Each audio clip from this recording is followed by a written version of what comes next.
नमस्कार। मैं हूं आपका हमजुमान संजीव चौहान नई दिल्ली से। और हमारे साथ आज खास कार्यक्रम के खास मेहमान हैं स्टेट पर हिंदी पे भारत के पूर्व विदेश मंत्री यशवंत सिन्हा।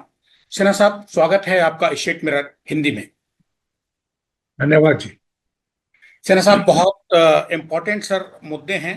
तीन चार मुद्दों पे बात करेंगे। बिहार की राजनीति पे आपसे बात करेंगे, अंतर्राष्ट्रीय विदेश नीति पे बात करेंगे, जिसके बारे में समाजवादी प्रमुख सपा अध्यक्ष अखिलेश यादव ने यहां तक कह दिया है कि हिंदुस्तान की मौजूदा हुकूमत ने विदेश नीति को गिरवी रख दिया है। एक तरफ हम लोग की बातचीत चल रही है और दूसरी तरफ संसद में जो है सरकार को जवाब देना पड़ रहा है। वहां पे मौजूदा विदेश मंत्री जयशंकर बता रहे हैं कि क्या कैसे कैसे सब मैनेज किया। इसके अलावा सर नेपाल चीन को भी लेके बात करेंगे, क्योंकि नेपाल और बांग्लादेश दोनों में चेंजेस आए हैं, सरकारें वहां की बदली हैं इसको लेके। लेकिन फिलहाल सपा प्रमुख इन्होंने तो साफ साफ कह दिया है कि भारत की विदेश नीति जो है वो गिरवी रखी गई है और इसी को लेकर बवाल मचा हुआ है। सर, क्या कहना चाहेंगे आप भारत के विदेश मंत्री होने के नाते पूर्व? बहुत हास्यास्पद स्थिति आज के दिन बन गई है और मुझे बहुत अफसोस होता है ये कहते हुए, एक पूर्व विदेश मंत्री के नाते, और वो भी ऐसी सरकार में जो सरकार एक तरह से भारतीय जनता पार्टी ही चला रही थी, क्योंकि अटल बिहारी वाजपेयी जी उसके मुखिया थे, उस सरकार के देश के प्रधानमंत्री थे। तो इसलिए ऐसा नहीं है कि भारतीय जनता पार्टी को इतिहास में मौका नहीं मिला है सरकार चलाने का और फॉरेन पॉलिसी चलाने का। अफसोस की बात जो है वो ये है कि ये सरकार एकदम नौसिखिया जैसा बिहेव कर रही है जहां तक फॉरेन पॉलिसी का सवाल है। और हर जगह हम पिट रहे हैं। हम दावा करते थे कि हम विश्व गुरु हैं, पता नहीं 100 से कितने ज्यादा देशों का हमारे प्रधानमंत्री जी ने भ्रमण किया, भारी भरकम सरकारी खर्च हुआ। उसके बाद जब पाकिस्तान के साथ ऑपरेशन सिंदूर हुआ, जो युद्ध हुआ, उसमें हमने देखा कि हमारे साथ एक भी देश खड़ा नजर नहीं आया। एक देश के शासक तालिबान ने भारत का समर्थन किया, वो भी हम कारण जानते हैं। तो इसलिए आप देखेंगे तो हम हमारे जैसे लोग सारे अनुभव के आधार पर तकलीफ के साथ इस बात को कहते हैं कि सरकार की विदेश नीति जो है वो धाराशायी हो गई है।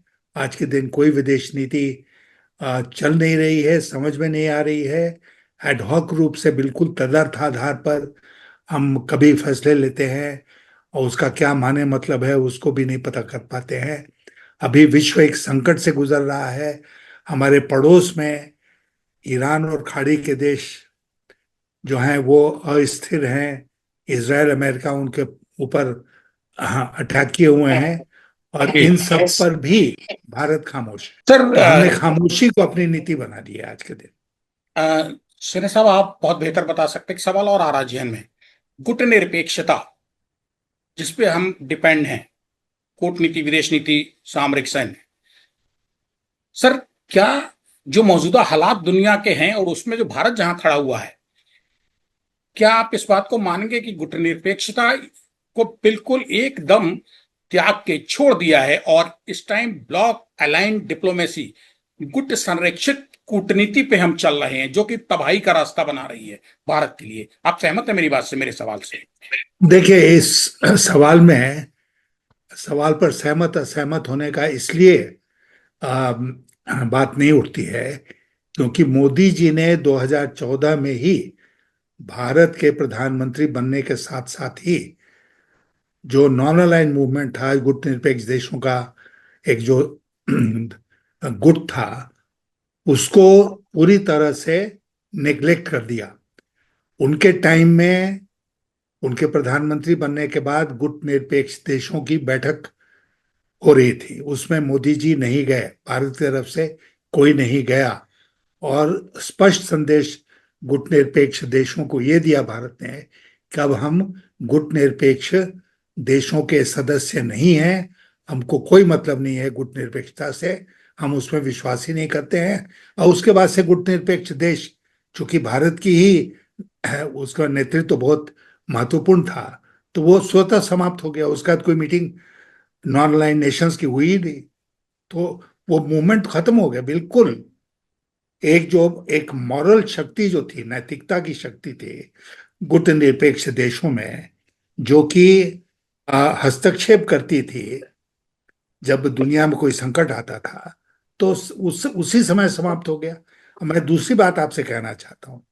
ब्रिक्स हुआ ना, ब्रिक्स का अध्यक्ष आज के दिन भारत है। तो हमारे पड़ोस में इतना विकराल युद्ध हो रहा है, अपनी भूमिका जो हमारी ऐतिहासिक भूमिका रही है अंतर्राष्ट्रीय स्तर पर, उसको देखते हुए क्या भारत को ये प्रयास नहीं करना चाहिए था आज के दिन कि भाई युद्ध रुके?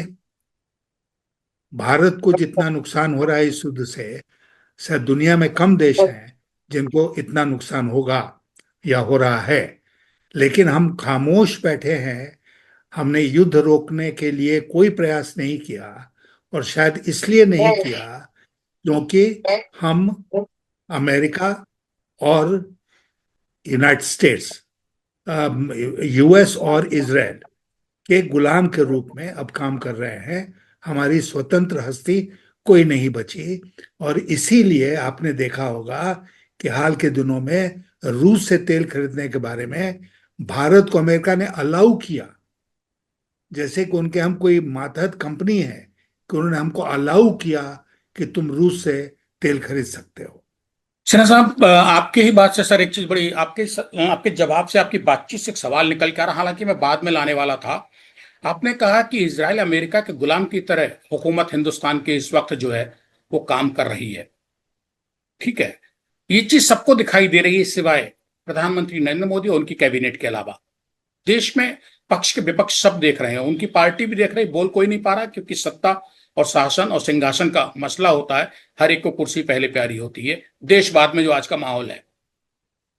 क्या सर, जब इतनी बुरी हालत है कि अमेरिका और इसराइल इस हुकूमत को हाँक रहे हैं, सबको पता है, आने वाले वक्त में ऐसा तो नहीं हमें उस बदतर हालत में पहुंच जाएं कि हमें नेपाल और बांग्लादेश ये हाँकने लगे, अगर यही हुकूमत रही? देखिए, कुछ भी हो सकता है, खास करके जब इस तरह की सरकार हमारे देश में शासन में है।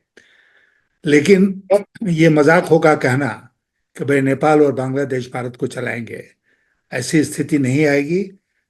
हम एक बात का ध्यान रखते हैं कि हम अगर गुलाम बने तो किसी मजबूत व्यक्ति के गुलाम बने, देश के गुलाम बने।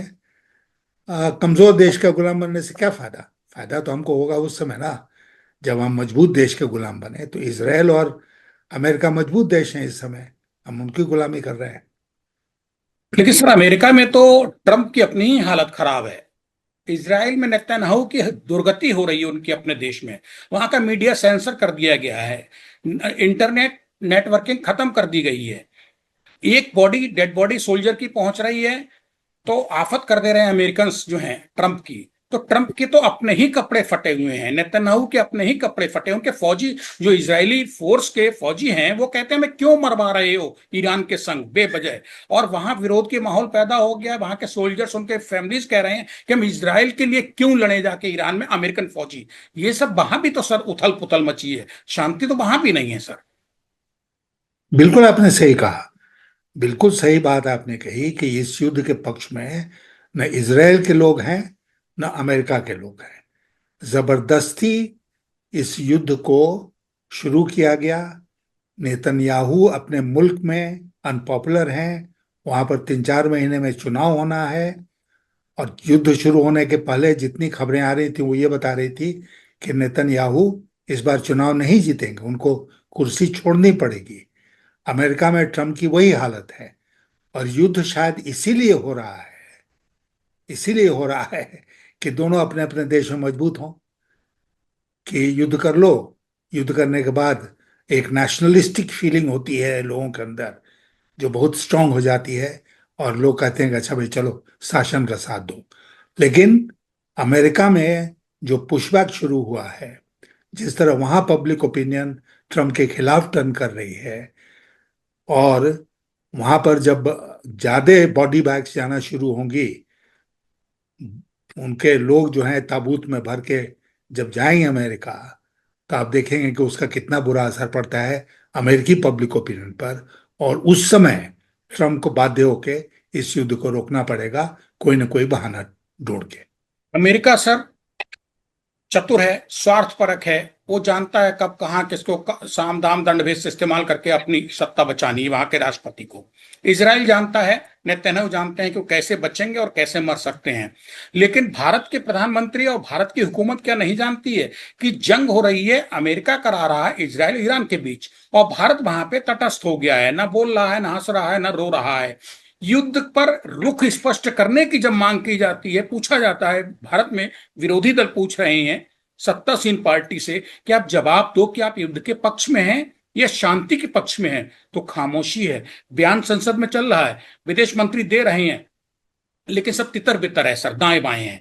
कुछ लोग वॉकआउट भी कर गए हैं हमारी आपकी जब बात हो रही है लोकसभा में। तो सर ये सब मतलब ये क्या सर, मतलब ये मलबे का ढेर हो गया है कि जो लाओ मोहल्ले का, गांव का, घर का पटक दो लाके। यही स्थिति है। आपने ठीक कहा कि स्थिति जो है वो यही है। हमने खामोशी का चादर ओढ़ लिया है। हमने नैतिकता जो है, जो भारत की शक्ति थी, उसका त्याग कर दिया है। हमारा जो अंतर्राष्ट्रीय हमारी भूमिका थी, उसका त्याग कर दिया है। और अगर युद्ध शुरू होने के 2 दिन पहले हमारे प्रधानमंत्री इसराइल जाते हैं और वहां पर जाके कहते हैं कि हम इसराइल के साथ खड़े हैं, तो हमारी देश की जो बहुत पुरानी नीति थी कि इसराइल और पैलेस्टाइन के बीच में बैलेंस करके चलो, उस बैलेंस को तो हमने उसी दिन खत्म कर दिया। तो ये नॉन अलाइंड मूवमेंट से बात आपने शुरू की थी। मैं ये कह रहा हूं कि भारत की विदेश नीति की जितनी मान्यताएं थीं, वो मान्यताएं जो कि भारत की विदेश नीति के कोर में थी, उसकी उसके हृदय में थी, उन सारी मान्यताओं का त्याग मोदी जी ने कर दिया है। अपनी नई विदेश नीति वो लेकर आए हैं और उस विदेश नीति में भारत को यह सब नुकसान उठाना पड़ रहा है। अभी अभी जो स्टेट पर हिंदी के साथ मेरे साथ यानी आपके हमजुबान संजीव चौहान के साथ जो स्टेट पर पे जुड़े हैं दर्शक सहयोगी, सब्सक्राइबर्स, व्यूवर्स, उनको बताना चाहूंगा कि हमारे साथ इस वक्त चर्चा में हैं भारत के पूर्व विदेश मंत्री यशवंत सिन्हा साहब। बात कर रहे हैं अंतर्राष्ट्रीय स्तर पर भारत की विदेश नीति, रक्षा नीति, कूटनीति, और सामरिक नीति पे। यशवंत सिन्हा साहब, मोदी जी के साथ कुछ पत्रकार गए थे, पॉलिटिकल जर्नलिस्ट। मोदी जी लौट के आ गए इजराइल से, लेकिन वो सब वहीं रह गए हैं, धक्के खा रहे हैं आने के लिए। वो वॉर रिपोर्टर हो गए हैं, चारों तरफ मिसाइलें गिर रही हैं, बमबारी हो रही है, और उनको का एक्सपीरियंस नहीं है वॉर रिपोर्टिंग का। एक स्पेशलाइजेशन होता है सर, पॉलिटिकल रिपोर्टर का अपना होता है, क्राइम वॉर इन्वेस्टिगेशन का अपना। मतलब पत्रकारिता में भी दुनिया में सर कई अपने अपने एक स्पेशलाइज्ड विंग्स हैं। अब वो सब फंस गए हैं, उनको नहीं पता है कि पानी कहाँ से पिया जाएगा, मिसाइल आती है तो कैसे उसको भापे बचें। वो वहीं रह गए हैं। इसको लेके भारत के पास कोई जवाब नहीं, भारत की हुकूमत के पास। मोदी जी तो निकल आए हैं, प्रधानमंत्री थे, उनके साथ चौतरफा सिक्योरिटी थी, इनाम इकराम जो कुछ उन्हें मिलना था वहां से लेके आ गए हैं सर। फंस गए वो पत्रकार, और जो आ गए हैं बेचारे वो हाँफ रहे हैं कि अब भगवान कभी ना भेजे हमें। देखिए, पहले एक परंपरा होती थी कि प्रधानमंत्री जाते थे तो उनका विशेष विमान था जिसमें वो जाते थे, एयर इंडिया का ही विमान होता था। अब उसमें जितने पत्रकार उनके साथ जाना चाहते थे उनकी लिस्ट बनती थी, और वो सारे पत्रकार उसी प्लेन में ट्रैवल करते थे जिस प्लेन में प्रधानमंत्री और उनकी टीम कहीं जाती थी। वाजपेयी जी के टाइम में भी तक यही होता रहा।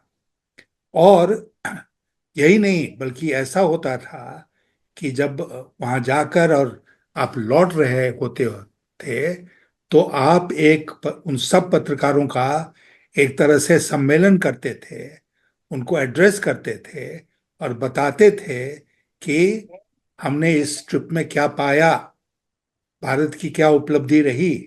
ये सब बताया जाता था प्रधानमंत्री के द्वारा, विदेश मंत्री के द्वारा, प्लेन में ही ब्रीफिंग हो जाती थी।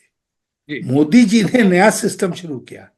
वो जिस प्लेन में जाते हैं उसमें किसी पत्रकार वगैरह को लेकर नहीं जाते हैं। जो पत्रकार उनके ट्रिप को कवर करने के लिए जाते हैं वो अपना इंतजाम करके जाते हैं। तो इसराइल भी अपना इंतजाम करके गए और मोदी जी तो अपने प्लेन में वापस आ गए।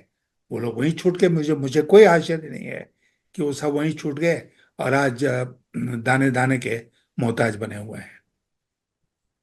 सर, बहुत सारी चीजें हैं। आपसे टाइम कम पड़ जाता है बात करने के लिए। सवाल यह है कि ईरान का पोत समंदर में डुबो दिया गया अमेरिका के द्वारा। ये चीज पहले तो बहुत दबाने की कोशिश की गई, भला हो पड़ोसी देश श्रीलंका का कि उसने खोल दिया कि ऐसे ऐसे मामला गड़बड़ा गया है। उसके बाद डैमेज कंट्रोल डैमेज के लिए डटे, भारत डटा उसमें। अब तरह तरह की बयानबाजियां हो रही हैं। सर, वो हुआ तो हिंद महासागर में है। क्या भारत के लिए शर्म की स्थिति नहीं है? आपने कोई विरोध नहीं जताया अभी तक। कागज पे भाषण चल रहा है सर, लोकसभा से लेके संसद से लेके सड़क तक। नहीं किया। और ये हमारे लिए बहुत अफसोस की बात है कि जिस जहाज को हमने निमंत्रण दिया वो हमारा मेहमान बन के हमारे यहाँ आया। हमने जो एक्सरसाइजेस किए, नेवल एक्सरसाइजेस, उसमें उसने भाग लिया और वो वापस जा रहा था। और उस जहाज को अमेरिका के जहाज ने टॉर्पीडो करके बर्बाद कर दिया, डुबा दिया। बहुत सारे लोग उसमें मारे गए, उनके जो नेवी के लोग थे। श्रीलंका ने हिम्मत दिखाई, उनको रेस्क्यू किया, अपने आप पनाह दी। भारत उस पर खामोश रहा। भारत से एक दूसरे जहाज ने, ईरान के जहाज ने, जब अनुमति मांगी कि वो आके हमारे हार्बर में रहना चाहता है ताकि उसके ऊपर आक्रमण नहीं हो, तो वो तो खैर हमने दे दी। लेकिन ये जहाज जो हमारे निमंत्रण पर आया था, उसको हमारे पड़ोस में समुन्दर में डुबा दिया गया। वो भारत का टेक्निकली जोन हो या नहीं हो, लेकिन वो हमारे प्रभाव क्षेत्र में था। और उसका उसको डुबाना, मैं मानता हूं कि भारत का भी अपमान था। और ये सब करके अमेरिका और इजराइल खुश बैठे हुए हैं, भारत खामोश है। सर, एक सवाल आ रहा है कि ईरान जंग से जूझ रहा है 8-10 देशों से, ना केवल वो अमेरिका और इसराइल से, बल्कि जो उनके जो बेस हैं, अमेरिकन बेस, उनको तबाह करने में भी जूझना ही हो गया सर एक तरीके से। ऐसे में वहां अयातुल्ला अली खामेनेई, जो कि 28 फरवरी को सुबह 8:30 बजे मार दिए गए दावों के मुताबिक। अभी पता नहीं सर, आगे कल कोई नई खबर निकल के आ जाए, लेकिन आज की तारीख में खामेनी साहब का इंतकाल हो गया है। वो उनके दूसरे बेटे, जो छोटे बेटे हैं, मोजतबा खामेनेई, इनको सर सर्वोच्च नेता, सुप्रीम कमांडर देश का चुन लिया गया है। आपने चूंकि विदेश मंत्री रहते हुए खामेनेई को भी बहुत करीब से, अयतुल्ला अली खामेनेई को बहुत करीब से देखा, और सल्तनत को पूरे ईरान की देखते आ रहे हैं। ये सर, इनको जंग मिली है। इनको किसी को जमीन मिलती है, किसी को पैसा मिलता है, लेकिन जो छोटे बेटे हैं ये मोजतबा खामेनेई, इनको सर जंग मिली है। अमेरिका जैसा दुश्मन, इसराइल जैसा दुश्मन मिला है। 8 देशों से मुकाबला कर रही है जब इनकी फोर्स वो सब मिली है। सर, कहां खड़ा होगा अब इनके नेतृत्व में, मोजतबा खामेनेई के नेतृत्व में ईरान? देखिए, अभी मैं आपसे कहूं कि दुनिया में इसके पहले बहुत सारे युद्ध हुए हैं। एक बहुत बड़ा रोग भी पैदा हुआ जिसका नाम हिटलर था। लेकिन ये पहले कभी नहीं हुआ सारे युद्धों में कि आप टारगेट करके जो सिविलियन हेड ऑफ गवर्नमेंट है उसको मार दीजिए। ये कोई दो देशों के नेताओं का जंग नहीं है ना, या तीन देशों के। ये तो देश आपस में लड़ रहे हैं, सेनाएं लड़ रही हैं। तो सेनाएं लड़ें। जो जिनीवा कन्वेंशन है, वियना कन्वेंशन है, लड़ाई के ऊपर कि युद्ध में किन कौन किस किस नियम के ऊपर चलेंगे, उसमें साफ शब्दों में यह लिखा हुआ है कि सिविलियन पॉपुलेशन को टारगेट नहीं किया जाएगा। अली खुमानी सिविलियन थे ना, जिनको मार गिराया इन्होंने। वो स्कूल जिसमें बच्चों को मार गया, वो सिविलियंस थे ना। लेबनान में जो मारे जा रहे हैं लोग, वहां के नागरिक, वो सिविलियन है ना। तो ये सिविलियंस को मारने में इनको कुछ भी हिचक नहीं हो रही है। और मैं जोर दे के इस बात को कह रहा हूं कि अमेरिका और इसराइल मिलकर वॉर के, बाकी सब नियमों का तो उन्होंने धज्जियां उड़ा ही दी हैं, जो वॉर के नियम हैं, जिनीवा कन्वेंशन और वियना कन्वेंशन में, उसकी भी इन्होंने धज्जियां उड़ा दी। ऐसा लगता है कि इनके अलावा दुनिया में अब कोई बचा नहीं है जो कह सके कि सही क्या है गलत क्या है। सर, आने वाले वक्त में जंग भले ही ईरान, इजराइल, अमेरिका की हो रही हो, ईरान बाकी 7-8 देशों से जूझ रहा है, लेकिन भारत को इसका खामियाजा कैसे भुगतान करना पड़ेगा, कैसे भुगतना पड़ेगा? भारत सीधे सीधे वजन में कहां दबेगा? छोटे से बात करते हैं, फिर हम बिहार की तरफ चलेंगे सर। देखिए, भारत को तो बहुत नुकसान शुरू हो गया है। तेल की कीमत, जो कच्चे तेल की कीमत $100 के ऊपर चली गई है। हम 80% से ज्यादा तेल आयात करते हैं। जाहिर है कि उसका असर हमारी अर्थव्यवस्था के ऊपर पड़ेगा। महंगाई बड़ी तेजी से आगे बढ़ेगी। ऑलरेडी इन्होंने जो घरेलू गैस था उसकी कीमत बढ़ा दी ना, 60 रुपए। तो इसीलिए सारे दावों के बावजूद देश को इसका खामियाजा भुगतना पड़ेगा। और न केवल भारत को, दुनिया के सारे देशों की अर्थव्यवस्था गड़बड़ाएगी, हमारी भी गड़बड़ाएगी। ये सीधा असर पड़ने वाला है इस युद्ध का भारत के ऊपर। सर, आज अटल जी नहीं है, अगर आज अटल जी होते या जहां भी होंगे ब्रह्मांड में, दुनिया में कहीं तो जीव होगा, वो क्या सोच रहे होंगे भारत की दुर्गति देख के आज मौजूदा हालातों में? शायद अटल जी वही कहते हैं जो गुजरात के दंगों के बाद उन्होंने गांधीनगर में कहा था कि राजधर्म का पालन करो। हम राजधर्म का पालन नहीं कर रहे हैं, उस समय भी नहीं किया था, आज भी नहीं कर रहे हैं। सर, नेपाल और बांग्लादेश में सरकारें बदल चुकी हैं, भारत के लिए पड़ोसी कैसे साबित होंगे? आपको क्या उम्मीद है? टाइम बहुत कम बचा है क्योंकि हमें बिहार में पिघलना है सर। कि मैं उम्मीद करता हूं कि वो लोग भारत के साथ अच्छे रिश्ते बनाने के लिए तैयार हो जाएंगे। भारत भी इस बात की कोशिश करेगा कि रिश्ते जो हैं वो दोबारा पटरी पर आ जाएं। और नेपाल और बांग्लादेश जो हमारे बहुत महत्वपूर्ण महत्वपूर्ण पड़ोसी हैं, उनके साथ जैसे पहले हमारे मधुर संबंध थे, उसी तरह के मधुर संबंध भविष्य में भी होंगे।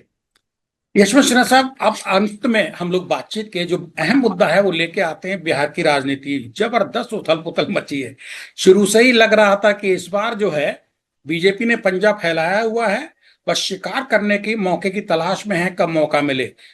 क्या नीतीश बाबू को सीएम की कुर्सी से खींच के ले जाकर राज्यसभा में डाल देके और उनके बेटे को एक झुंझुना दिखा दिया गया कि अब तुम पार्टी में डिप्टी सीएम बन जाओगे? ये सर, क्या बीजेपी अपने मकसद को पाने में कामयाब हो गई है? बिल्कुल, बिल्कुल। अपने स्वार्थ के लिए बीजेपी नीतीश के साथ थी, की पार्टी के साथ थी, और अपने स्वार्थ के लिए ही उनको मुख्यमंत्री बना के रखा हुआ था। अब उनको लग रहा है कि बहुत हो गया नीतीश, अब बीजेपी का वहां पर चीफ मिनिस्टर बनना चाहिए, जो इनको बहुत वर्षों से इंतजार था। तो इसीलिए मौके की तलाश में थे। मौका उनको मिल गया। नीतीश को उन्होंने दबाकर बिहार से बाहर कर दिया। और अब उसके बाद उनके बेटे को जो मिले वो महत्वपूर्ण नहीं है। महत्वपूर्ण बात यह है कि बिहार में पहली बार इतिहास में भारतीय जनता पार्टी का मुख्यमंत्री बनेगा। सर, मुख्यमंत्री तो बन जाएगा, लेकिन उस मुख्यमंत्री का और भाजपा का रुख क्या होगा बिहार और बिहारियों को लेके? आप तो वहां के ब्यूरोक्रेट रहे हैं, आपने बिहार को जिया है, जिया। ब्यूरोक्रेट पॉलिटिशियन होने के नाते आपकी वो जन्मभूमि है सर, आपसे बेहतर कोई नहीं बता सकता वहां की नब्ज। तो मैं आपको बता दूं कि मैं बिहार में केवल ब्यूरोक्रेट ही नहीं था, मैं बिहार में भारतीय जनता पार्टी की ओर से विपक्ष का नेता भी था विधानसभा में। और वो जो चुनाव हुआ था 1995 में, उसमें भारतीय जनता पार्टी इस पोजीशन में आई कि हम नेता प्रतिपक्ष बने। नीतीश की पार्टी जो थी समता पार्टी उस समय, उसका प्रदर्शन बहुत बुरा रहा। उनको 5-6 सीटें ही मिली थी। नीतीश खुद जीत गए थे लेकिन वो कभी विधानसभा में आए नहीं। उनको बिहार के चीफ मिनिस्टर बनाने में भारतीय जनता पार्टी की बड़ी भूमिका थी। मेरी भी बड़ी भूमिका थी, क्योंकि उस समय हम लोग ये महसूस करते थे कि लालू की पार्टी को हराने के लिए हम दोनों इकट्ठे हो जाएं तो एक मजबूत ताकत बनेगी। वो मजबूत ताकत बनी भी। लालू सत्ता से बाहर हुए। 20 साल तक नीतीश बिहार के मुख्यमंत्री रहे। बीजेपी ने सोचा अब बहुत हो गया, इसलिए इनको विदा करो और बिहार को अपने कब्जे में लो। इनकी एक प्रवृत्ति है। आज के जो बीजेपी के लोग हैं, नेता हैं, और जो सर्वोच्च नेता हैं, उनकी प्रवृत्ति है कि वो सब कुछ कंट्रोल करना चाहते हैं। क्रिकेट से लेके सरकार, सरकार से लेके सोशल मीडिया, कोई भी आप सोच लीजिए, वो चाहते हैं कि सब कुछ उनके कंट्रोल में रहे। तो बिहार को उनका अपने कंट्रोल में लेंगे। सर चलते चलते अंतिम सवाल। भारत की राष्ट्रपति द्रौपदी मुर्मू इस टाइम वेस्ट बंगाल की चीफ मिनिस्टर से आमने सामने है। बीजेपी का कहाँ यहाँ खड़ा होता है मामला? क्या गेम है सर ये? देखिए, इसके बारे में मुझसे मत पूछिए, क्योंकि मैंने उनके खिलाफ चुनाव लड़ा था। और लोग ये कहेंगे कि भाई यशवंत सिन्हा इसमें बहुत बायस्ड होकर अपनी बात रख रहे हैं। सर अपने मन लेकिन की बात कह दो, बाइस नहीं, अपने मन की कह दो। अपमान की बात, किसका अपमान हुआ? भारत के राष्ट्रपति का अपमान हुआ, इसलिए भारत का अपमान हुआ। दूसरा, भारत की राष्ट्रपति संसद का भी भाग है। लोकसभा, राज्यसभा और राष्ट्रपति मिलकर संसद बनाते हैं, तो भारत के संसद का अपमान हुआ। उसके बाद भारत की राष्ट्रपति जो है वो सर्वोच्च सेना कमांडर हैं, तो हमारी सेना का भी अपमान हुआ। वो महिला हैं, इसलिए समस्त महिलाओं का अपमान हुआ। वो ट्राइबल हैं, इसलिए समस्त ट्राइबल्स का अपमान हुआ। वो उड़ीसा से आती हैं, इसलिए उड़ीसा का अपमान हुआ। वो बिहार की झारखंड की राज्यपाल थी, तो इसलिए झारखंड का भी अपमान हुआ। माने अपमान होते होते कहाँ जाके रुकेगा, कहना मुश्किल है। तो क्या सर आप ये लेकिन कहना, इसमें, नहीं, मैं ये कह रहा हूं कि इसमें राजनीति के अलावा और कुछ नहीं है। मतलब और मुझे प्रेसिडेंट बहुत दाव पे लगा अफसोस, दी गई सर, प्रेसिडेंट हाँ, पॉलिटिकल दाव पे लगा दी हमको गई। हमको हाँ, हमको ये कहते हुए अफसोस हो रहा है कि इसमें राष्ट्रपति को घसीट कर जबरदस्ती उनको पॉलिटिसाइज किया जा रहा है, और उनका राजनीतिकरण करके उसका चुनाव में फायदा उठाने की कोशिश की जा रही है। शुक्रिया। मैं बताना चाहूंगा दर्शकों को, हमारे साथ थे भारत के पूर्व विदेश मंत्री यशवंत सिन्हा, बता रहे थे A to Z की भारत की राजनीति इंटरनल और इंटरनेशनल लेवल पे कहां जा रही है। स्टेट मेरे से बात कर रहे थे। धन्यवाद यशवंत सिन्हा साहब, स्टेट मेरा हिंदी के लिए संदीप चौहान से बात करने के लिए। बहुत बहुत धन्यवाद आपका।